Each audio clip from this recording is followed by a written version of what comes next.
Good evening. Welcome to Three of Swords Gaming. So, like many Guild Wars 2 players, I have recently noticed an influx of new folks into the game, and I think that is a great thing. However, along with that comes a lot of questions, right? A lot of new player questions generally asked in map chat. And the problem with new player questions in map chat is that oftentimes they either go unanswered or they receive answers that aren't particularly helpful. Part of that is because people are people, and part of that is because oftentimes new player questions are difficult for experienced players to answer because of all the things that an experienced player might take for granted, things that they don't give a second thought to after even a few months, never mind 10, 15 years in the game, whether that be currencies or game modes or stuff like that that for them is second nature, right? So I wanted to make a series of videos that address some very simple new player questions and provide hopefully what are simple answers. And for this video, where I wanted to start, this being the first video in the series, is a place that is a common question in map chat and one that seems simple or straightforward but is actually an almost impossible question to answer with a good answer. And that question is, what race or class should I play? The answer is, I don't know, man, do what you want. And that is a terribly unsatisfying answer, right? But it is the correct answer. What I want to do in this video is talk about why it's the correct answer, and then maybe arm new players with a little bit of information that may actually be helpful to them when making that choice, so that they understand why they can choose whatever they want and get an idea of what decisions can in fact, or what criteria can in fact go into that decision making, right? So let's start with the races. I'm on an alt account here, and this one happens to have all the races except one, where we will have to create a new character to address that. But let's start with humans, and I have this particular human in the humans starting city. In fact, that's where I have all of the races, again, -1. And we can kind of talk about humans. So, real quick, why does your choice of race not matter in Guild Wars 2? Because there is no statistical difference between any of the races. So, whether you choose a human or a Char or a Sylvari, it doesn't actually make a difference in what you can do. Now, you might think to yourself, well, there are clear, visible differences between the races. Does that impact, say, PvP? Are the hitboxes different? To the best of my knowledge, the hitboxes are not different in any way, shape, or form. They are, as from my understanding, they are exactly the same for all the races. I am very, very confident when I say that because there is actually a graphical setting. If we go in here, and I don't remember exactly where it is, but here it is. Standard enemy models. We can turn that on, and what it will do in PvP modes is make everyone look exactly the same. It standardizes them all into what is essentially like a human mannequin sort of thing. It's kind of grayish. So that also addresses the question of, does a smaller race then give me an advantage in PvP because I can hide or something? And the answer is no. If that standard model is turned on, then the hitboxes and the appearance of all adversaries are the same across the board, so no, there is no advantage. And I have a sneaking suspicion that people who are really into those game modes probably use that more often than not. Although maybe not, because it kind of makes things ugly. I have no idea. So what then would you choose? What criteria would you apply when choosing your race? And the answer is going to be, well, where does it fit into the game? One, it might be aesthetics. That is probably actually the most likely criteria that you're going to apply when choosing a race. But the other one would be, well, where does it fit into the game in terms of the in-game culture and the lore of the game? So let's talk about that. What are humans in this game? Well, humans are human. Kind of goes without saying. And like pretty much any fantasy setting, The humans are the scrappy underdogs who were either outsmarted or outmuscled by other races, and yet they get by on their grit and determination and perseverance. And in the case of Guild Wars 2, like their unrealistically appealing appearances, which are not necessarily consistent across all the races. So if that kind of trope about humans in the fantasy world appeals to you, then you might choose a human. As far as I can tell, and this is purely anecdotal, humans are the most commonly played race in Guild Wars 2, with human female being like probably the most common thing you're going to see in the game.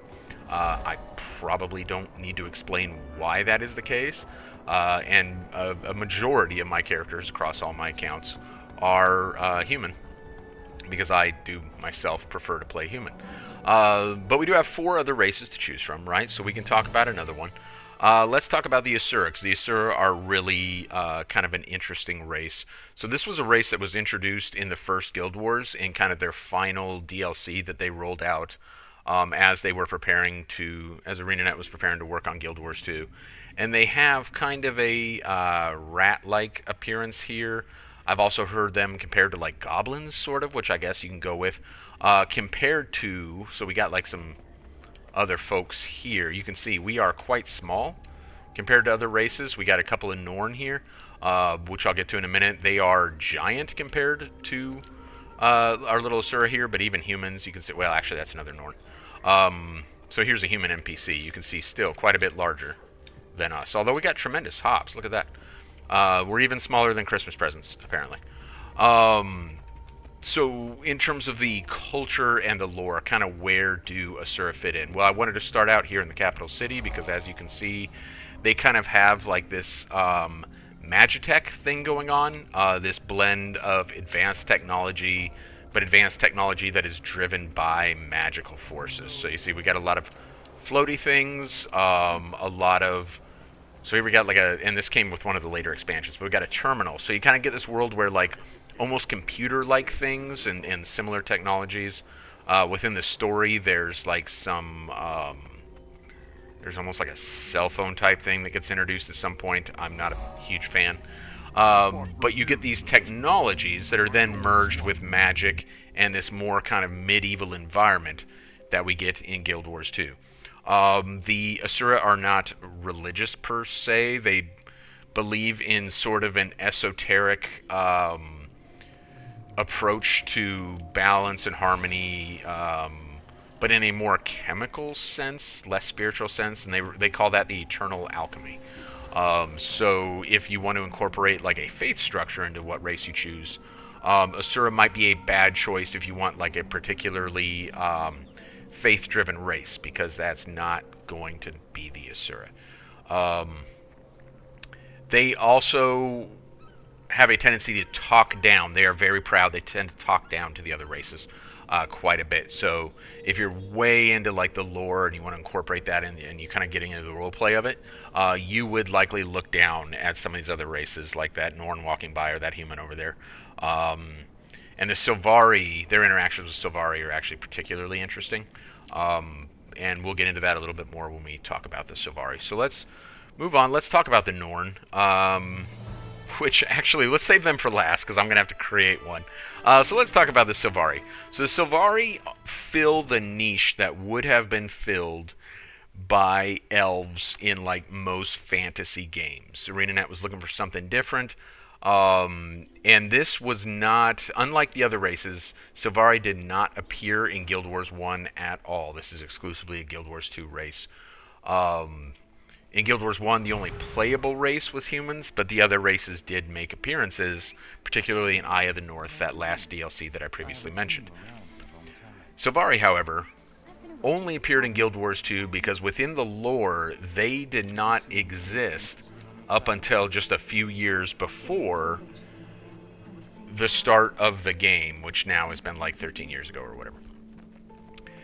The idea is that they were born of this giant tree that we are in right now. This mystical tree grew up out of like a sacred ground, and the Sylvari were birthed as a race as these like sentient plant creatures, and we got them all around us. So we can kind of take a look, and you can see like the very plant-like characteristics here on this character, or on my own character, if you wish to do so. And because of their recent emergence within the world of Tyria, they have a certain naivety to them. Now, you're not bound to that naivety if you, again, if you want to kind of go into the RP of it, because they were birthed into a world that already had other races and other things going on and so forth, they immediately set about exploring and attempting to understand the world they were in. So while the Sylvari are naive in that they're new to the world and in many ways don't understand how the world works, they are intrepid explorers and have scattered rapidly across the world of Guild Wars 2. So you can certainly, within your own headcanon, have a Sylvari that is well-traveled and has learned the ways of the world by putting themselves out there and attempting to do so.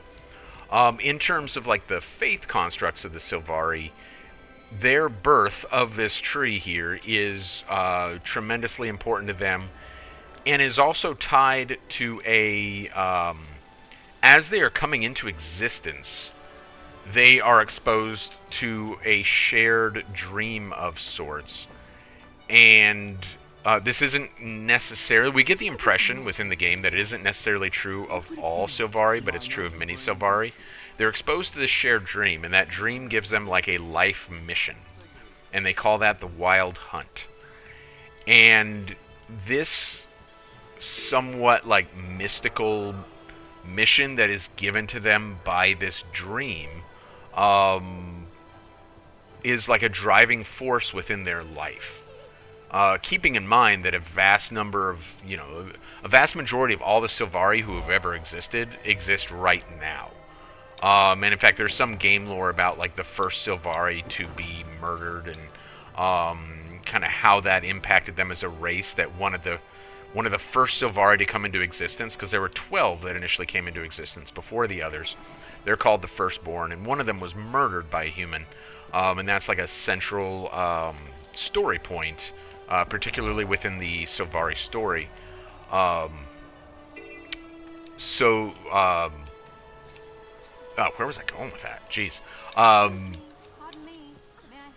The vast majority of the Sylvari that have ever existed currently exist, and they continue to kind of expand. So there's this interesting kind of aspect of them just now kind of coming into fruition, coming into their own.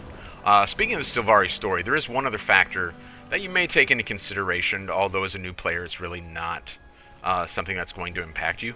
Each race does have its own story for the first 1/4 or so of the core game. Through level 30, you have unique story based on your race. And if you have the character slots, you could certainly play all 5 races that far into the game and see the different stories. And in fact, during character creation, there is also some choices you can make. We'll get into that here in a little bit, that will impact that story, so you can play it a number of different ways. So you could actually see several different stories for each race. And if you really love the story, I guess you could play through it, I would say, roughly 15 to 20 times and see like every possible variation of the story. But that would be a lot, right? So that's the Sylvari. Let's move on. We'll talk about the Char real quick. Think of the Char as like Spartans meet sort of a steampunky sort of, but like industrial steampunky thing, but cats. So they are very cat-like in appearance, and you see that. They have a few characteristics that are not particularly cat-like, like the horns, for example. But largely great big cats. And you can see all around me, we have like this very iron and like steam-driven. Elsewhere in here, there's like a giant... Where am I actually located? Okay, let's come over here and I'll show you. Like, there we see steam coming out of this like giant gear type thing. There's a huge forge over here that we can see. Very warlike race. So if you're into a martial culture that is their entire society is structured around the idea of war and the idea of battle, then the Char might appeal to you. There is some. If you go back to the original Guild Wars, the Char were the primary enemies of the humans at the beginning of the game. So even within Guild Wars 2, while I think it was a great addition to make Char a playable race, because I think that they're a very satisfying race to play, there is this interesting dynamic where for players of the first game, the Char were your adversary. And when Guild Wars 2 initially launched, for players of the first game, that was a very novel thing that now you could see where the Char were 250 years later, which is roughly the time between the two games, and you can experience life as a Char, which was a really cool thing. Speaking of, like, you know, as I've kind of addressed, like, the faith construct of each of the races, the Char have a very interesting thing going on there where they were betrayed by false gods during the storyline of the first Guild Wars. So in Guild Wars 2, they are, they very much acknowledge the existence of gods, because in the world of Tyria, you can't really deny the existence of gods. Like, they're very tangible. You know, it'd kind of be like Pathfinder or D&D or something where there's not really any denying the existence of gods. There aren't atheists, but they are agnostic in a sense. They don't necessarily feel any desire to engage with gods in any way, shape, or form. They refuse to participate in that. They flaunt their you know, their own strength in the face of the gods. So if you wanted to play a race that had no faith structure because it adamantly refuses to engage in a faith structure, then the Char may also appeal to you. So finally, we got the Norn. The Norn are my least favorite race, which is why across all my accounts and across all my characters, which is a massive number of characters, I did not have a single Norn. So I I bought a character. What happened there? I bought a character slot specifically to create a Norn, so we can talk about the Norn. So the Norn are modeled after. It's kind of a blend of, like, Norse culture and some Native American culture kind of thrown in there. They are almost like a Norse mythology kind of thing. They are very large. So while they appear humanoid in nature, as you can see here, and there we get a kind of the Norse flavor on this armor, right? They are much larger than humans. Unfortunately, that leads a lot of players to kind of perceive them as just humans, but bigger. And you can see, even like in this case, this is an armor set that is normally associated with humans. This is like the level 80 exotic armor for humans right there. This, on the other hand, would be like a Norn-specific armor. So there's so much overlap with the humans that a lot of players just perceive them as big humans. I myself largely perceive them as big humans. And unfortunately, they are the race that Guild Wars has done the worst job of building lore around. At the game's launch, they had a very strong baseline to build lore off of. Like, there was something there to work with. Unfortunately, that didn't manifest in, like, compelling storytelling as the game advanced. So consequently, Norn are, I would say, anecdotally, from my perspective, like the least played race. But if you're really into Native American culture, because their faith is built on like this spirits of the wild sort of thing, so there's a very like shamanistic. They have shamans who serve these spirits of the wild and speak on behalf of these spirits. If you're into that kind of Native American side of it, or if you're into Viking, Norse stuff, and you really want to lean into that, or if you're just into big muscle mummies, then the Norse may be the way to go. And for the male characters, it's much the same, right? You just get these giant, super wide dudes who spend a lot of time in. Well, we don't even get to see that dude. He doesn't fit in my monitor. Then hey, that's what's available to you with Norn. So that's kind of a rundown of the races. There is no advantage to the race you choose. There's no difference except for aesthetics and a little bit of difference in the storytelling, and only at the first few levels. And otherwise, go bananas with how you want to play it. So what we're going to do now is I'm going to switch over to my main account to talk about classes and why you can also kind of take the same approach to any class you want. Alright, so we are back. We are on my main account. I'm going to talk about classes and why really any class that kind of vibes with you is the right class for you. So if you're coming from another MMORPG, then you're probably accustomed to certain classes fulfilling certain roles within the gameplay. And that doesn't really work for Guild Wars 2. And I want to talk about a few reasons why. So first, let's talk about like kind of solo gameplay and how that works. So if you take a look down here at the skill bar, we got these first 5 skills, right, which are like attack skills with my primary weapon.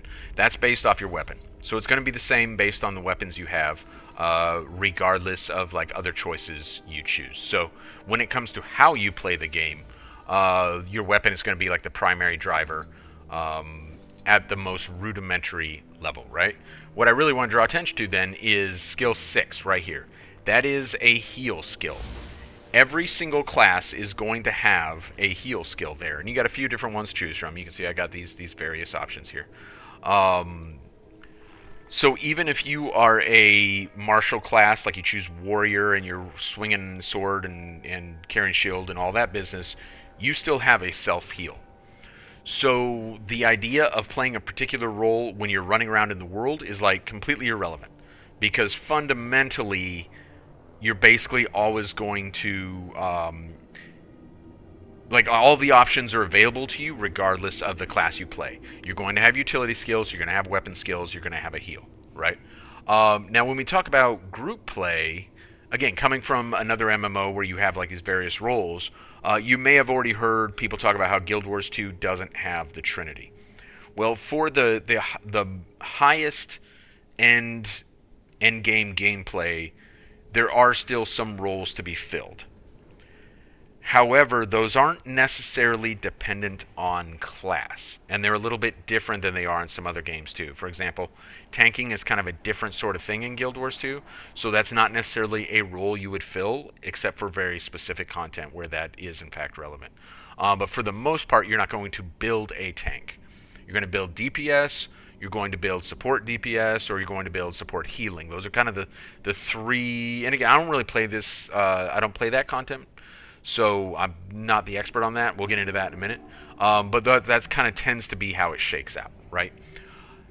Every class that you choose is more or less going to be able to do all 3 of those things. And I'm on a Necromancer right now. This is the closest thing I have to a main. I play multiple characters across multiple accounts, but this is the closest thing I have to a main. If you have expansions, or if you decide to pursue them in the future, then you're going to gain access to elite specializations. So you see here I have Scourge, Harbinger, Ritualist, and Reaper all available to me. Those are the 4 elite specializations currently available for Necromancer. I can choose to use any of those. Within those, I have access to all of the roles that I might possibly want to play. So right now, I'm on Reaper. What that elite specialization gives me is it gives me this form where I have this giant scythe and I can do different things with it, and that's going to drastically increase my DPS. So if you're playing Reaper, you're probably playing DPS, but you might be playing like a direct damage DPS, or you might be playing damage over time DPS, right? But if I were to change that up and I was to go to, say, the new one, Ritualist, then within Ritualist I could choose to be DPS, or I could choose to lean into some of this healing stuff and then change my equipment and go with a healing build on the same elite specialization. And I could just save that as a different build, right? And so I could very quickly swap what I wanted to do, even within the same elite specialization, with very little effort. So you could choose this class, and you could be DPS, you could be DPS support, or you could be support healing, all within this class. And that is true across the classes. So if I come to like character select, where you're going to see just a mess of characters, and I come to like a ranger here, for example, right? Then within ranger has one of the best healing elite specs, but you can also do massive condi with a ranger, or you could do like power DPS, right? So you see right now I got Soul Beast, which kind of fills the niche of a ranger without a pet. See, my pet is now like merged with me, and so that enhances my ability to do damage and so forth. But if I wanted to change that up, I could come down here and I could go with Druid, which is going to really lean towards healing, right? Where if we go into that, we got like this celestial avatar, which gives me access to this celestial magic, which is kind of a healing thing. So within this class, I have multiple options available to you, or to me. So when you're selecting a class, the role that you want to play is not necessarily going to be a constraint for you. So instead, like, what is the criteria that you're going to look at when you're selecting your class? Well, it's probably going to be like the most satisfying form of gameplay for you. So if you want to... So what I would recommend is think about the style of play and the role that you might want to fill. If you're looking at primarily like solo gameplay, you want to run around the world, you want to complete the story, you want to do some of the things that the game affords you without the need to like constantly be in a party and so forth. Then you could hop on like Meta Battle and look at a solo, which would be a good website for looking at like a solo build that allows you to just navigate the world easily. If on the other hand, and Meta Battle would also be good if you're looking at like PvP. I would also recommend it there. If you're looking at organized group content at the end game, so like raid type game modes or something like that, then I would recommend like Snow Crows. Is a I think they're a guild going back all the way like 10 years now. They have folks who really crunch the numbers on like the absolute most efficient tactic available, like the absolute most meta way to achieve numbers, and what the rotation looks like, what buffs you would want, what armor, because you're going to get your stats primarily from like your equipment, right? From your armor, from your weapons, from the various trinkets and so forth that you have on you. I'm missing stuff on this. Huh, that's weird. And that website is going to give you like the absolute optimal things to put everywhere to achieve the desired effect, regardless of the role you want to fill. So my recommendation to a new player would be decide how you want to play the game. Maybe watch a few YouTube videos on people playing that way, and then check some websites and see like what that build out looks like and kind of pursue that and chase that. But I would also recommend play a few different ones. Play it to level 20, level 30, get a feel for what it does. There is no single class that is range or melee either. So again, I'm here on a ranger, which I think most people would generally associate as being a ranged thing. You can see I have this longbow available. But I can switch it up. Now I have a greatsword, and I can, go full melee. And I'm in a starting area. That's why everything's weak. And play it melee, and that's true of, every class. And in fact, I generally, as a player who primarily plays solo in most of what I'm doing, and when I am playing group content, I just LFG it. More often than not, on most of my characters, I run both a melee weapon and a ranged weapon so that I can adjust to whatever situation I encounter. So regardless of whether it's a heavy armor, medium armor, light armor, Like we can switch to a Mesmer here, which is light armor. You still have both melee, as you can see. I start out with a spear here, or believe it or not, this dagger and sword is actually ranged.